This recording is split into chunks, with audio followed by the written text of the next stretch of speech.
প্রিয় বন্ধুরা, আজ শুনব গীতার অষ্টাদশ অধ্যায়ের মুখ্য যুগ।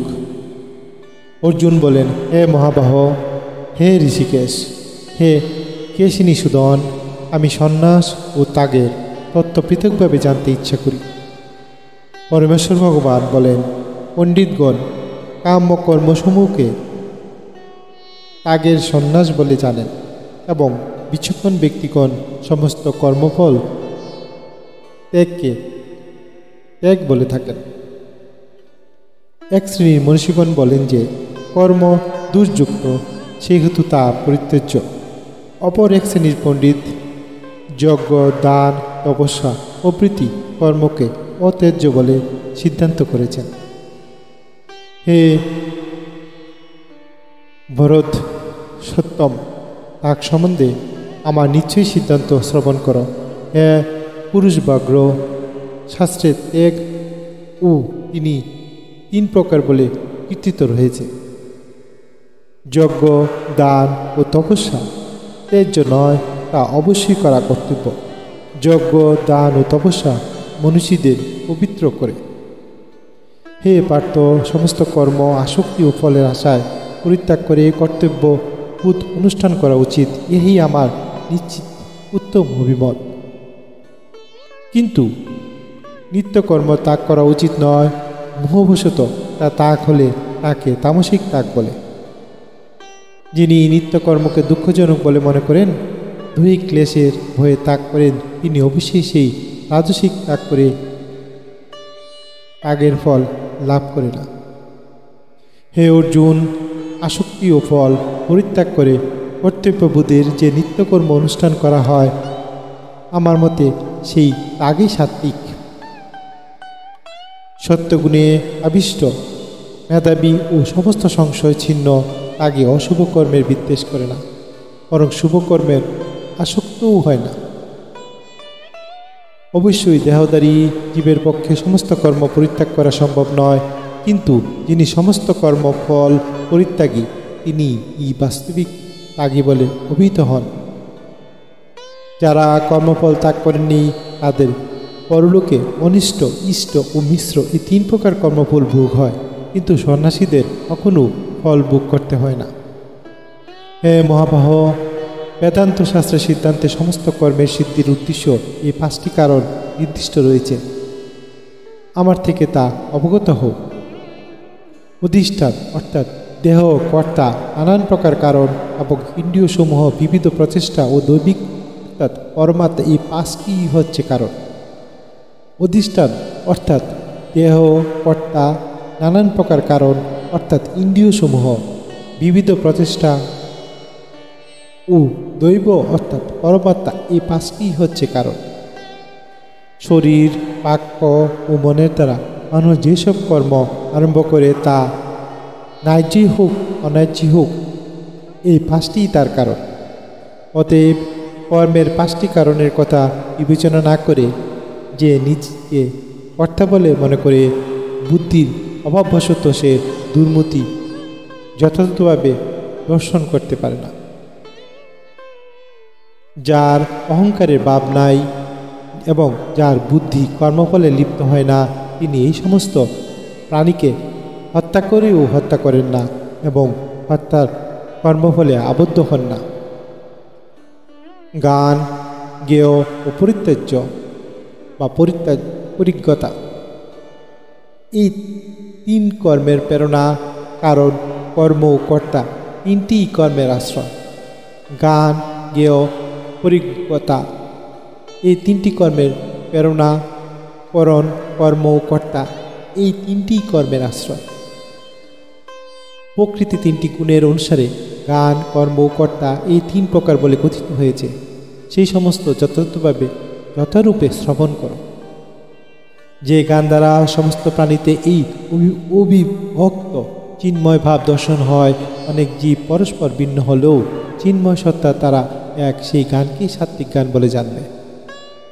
যে গানের দ্বারা সমস্ত প্রাণীতে ভিন্ন ভিন্ন ধরনের আত্মার অবস্থিত বলে পৃথক রূপে দর্শন হয়, সেই গানকে রাজসিক বলে জানবে। আর যে গান দ্বারা প্রকৃত তত্ত্ব অবগত না হয়ে কোনো একটি বিশেষ কার্যে পরিপূর্ণ রূপে নাই আসক্তি উদয় হয়, সেই তুচ্ছ গানকে তামসিক গান বলে কথিত হয়। ফলের কামশূন্য অর্থাৎ আসক্তি রহিত হয়ে রাগ দেশ অর্জনপূর্বক যে নিত্য কর্ম অনুষ্ঠিত হয় তাকে সাত্ত্বিক কর্ম বলা হয়। কিন্তু ফলের আকাঙ্ক্ষা যুক্ত ও অহংকার যুক্ত হয়ে বহু কষ্টসাধ্য করে যে কর্ম অনুষ্ঠান হয় সে কর্ম রাজসিক বলে অভিহিত হয়। ভাবী বন্ধন, ধর্ম, জ্ঞানাদি, ক্ষয়, হিংসা ও নিজ সামর্থ্যের পরিণতির কথা বিবেচনা না করে মোহবশত যে কর্ম অনুষ্ঠিত হয় তাহাকে তামসিক কর্ম বলা হয়। সমস্ত জড় আসক্তি থেকে মুক্ত, অহংকার শূন্য, রীতি ও উৎসাহ সমন্বিত এবং সিদ্ধি ও আদি সিদ্ধিতে নির্বিকার এই রূপ কর্তাকে সাত্ত্বিক বলা হয়। কর্ম আসক্ত, কর্মফলে আকাঙ্ক্ষী, লোভী, হিংসাপ্রিয়, অসুচি, হর্ষ, সুখযুক্ত যে কর্তা সে রাজসিক কর্তা বলে কথিত হয়। অনুচিত কার্যপ্রিয়, জড়চেষ্টাযুক্ত, অনম্র, শট, অন্যায়ের অবমাননাকারী, অলস, বিষাদযুক্ত ও দীর্ঘসূত্রী যে কর্তা তাকে তামসিক কর্তা বলা হয়। হে ধনঞ্জয়, জড় প্রকৃতির ত্রিগুণের অনুসারে বুদ্ধি ও ধৃতির যে ত্রিবিধ ভেদ আছে তা আমি বিস্তারিতভাবে ও পৃথকভাবে বলছি, তুমি শ্রবণ করো। হে পার্থ, যে বুদ্ধির দ্বারা প্রবৃত্তি ও নিবৃত্তি, কার্য অকার্য, ভয় অভয়, বন্ধন ও মুক্তি এই সকলের পার্থক্য জানতে পারা যায় সেই বুদ্ধি সাত্ত্বিক। যে বুদ্ধির দ্বারা ধর্ম অধর্ম, কার্য ও অকার্য আদি পার্থক্য অসম্যক রূপে জানতে পারা যায় সেই বুদ্ধিই রাজসিক। হে পার্থ, বুদ্ধি অধর্মের ধর্ম ও সমস্ত বস্তুকে বিপরীত বলে মনে করে তমসাবৃত সেই বুদ্ধি তামসিক। হে পার্থ, যে ব্যভিচারিণী ধৃতি যোগ অভ্যাসের দ্বারা মন, প্রাণ ও ইন্দ্রিয়ের ক্রিয়াসকলকে ধারণ করে সেই ধৃতি সাত্ত্বিকী। হে অর্জুন, হে পার্থ, যে ধৃতি ফল আকাঙ্ক্ষা সহিত ধর্ম অর্থ কামকে ধারণ করে সে ধৃতি রাজসিক। হে পার্থ, যে ধৃতি স্বপ্ন, ভয়, সুখ, বিষাদ, মদ আদিকে ত্যাগ করে না সে বুদ্ধিহীন ধৃতি তামসিক। হে ভারত এখন তুমি আমার কাছে ত্রিবিধ সুখের বিষয় শ্রবণ করো। বদ্ধজীব পুনঃ অভ্যাসের দ্বারা সেই সুখের অমন করে এবং যার দ্বারা সমস্ত দুঃখ অন্তরে লাভ করে থাকে।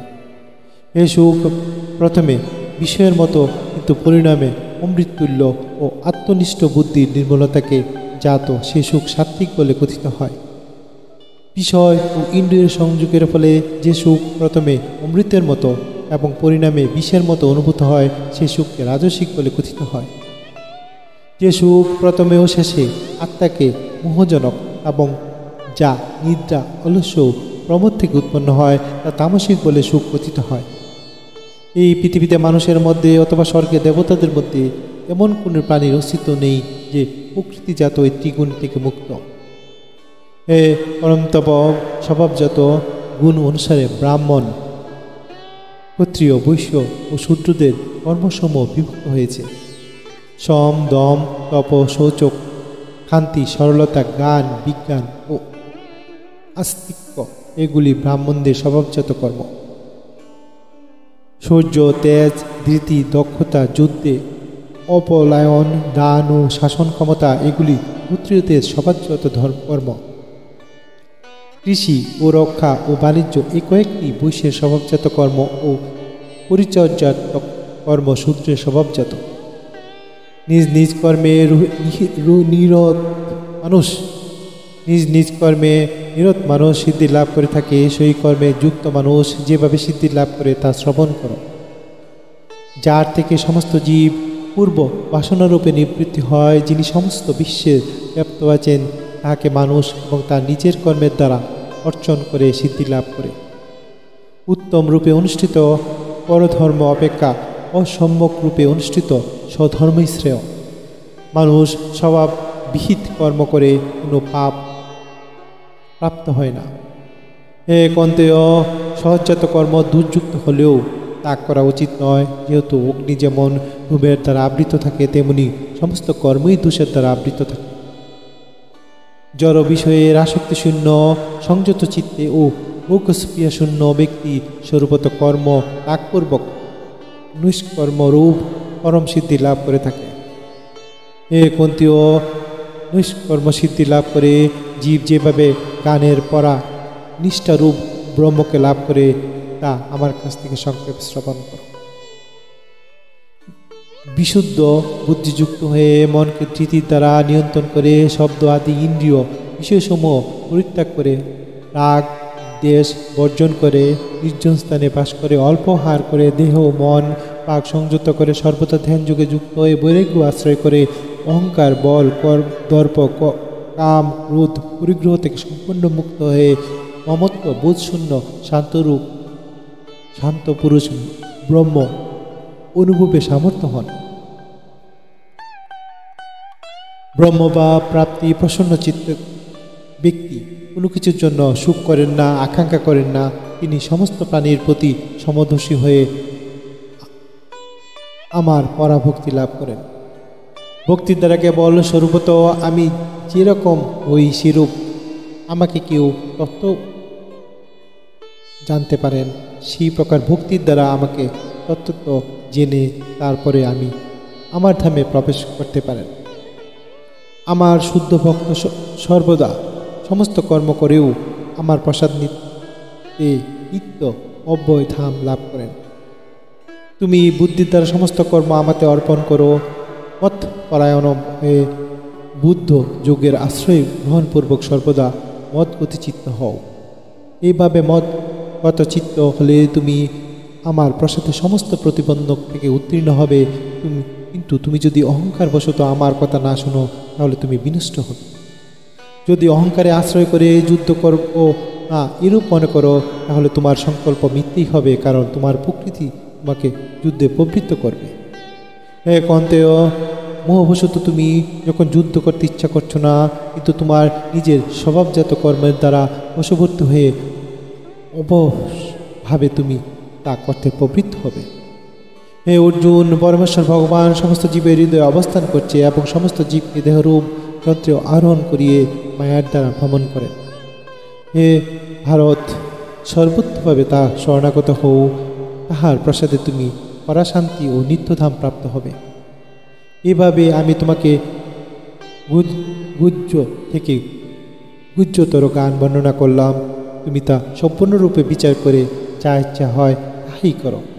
তুমি আমার কাছ থেকে সবচেয়ে গোপনীয় পরম উপদেশ শ্রবণ করো। যেহেতু তুমি আমার অভিশাপ, তুমি আমার অতিশয় প্রিয়, সেহেতু তোমার হিতের জন্য আমি বলছি।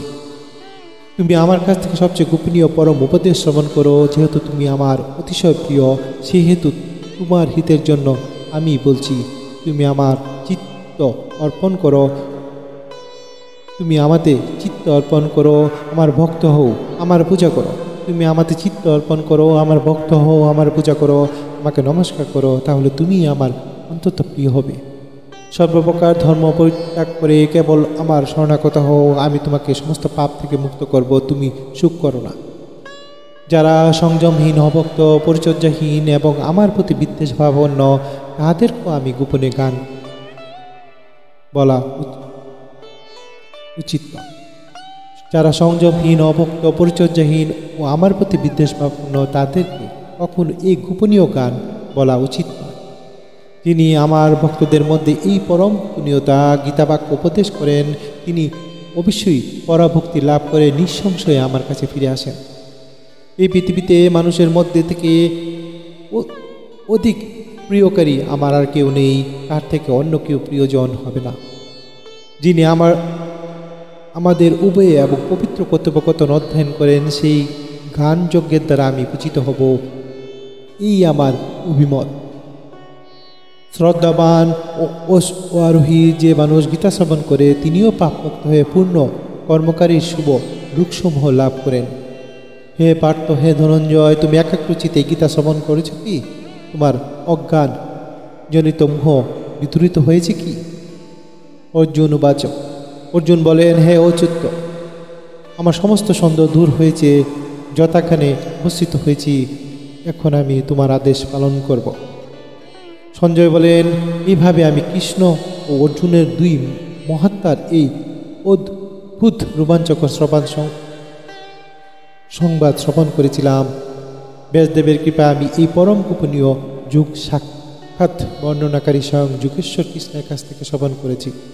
হে রাজন, কৃষ্ণ অর্জুন এই পুণ্যজনক অদ্ভুত সংবাদ স্মরণ করতে করতে আমি বারংবার রোমাঞ্চিত হচ্ছি। হে রাজন, শ্রীকৃষ্ণের সেই অত্যন্ত অদ্ভুত রূপ স্মরণ করতে করতে আমি অতিশয় বিস্ময়ীভূত হচ্ছি এবং বারংবার হর্ষিত হচ্ছি।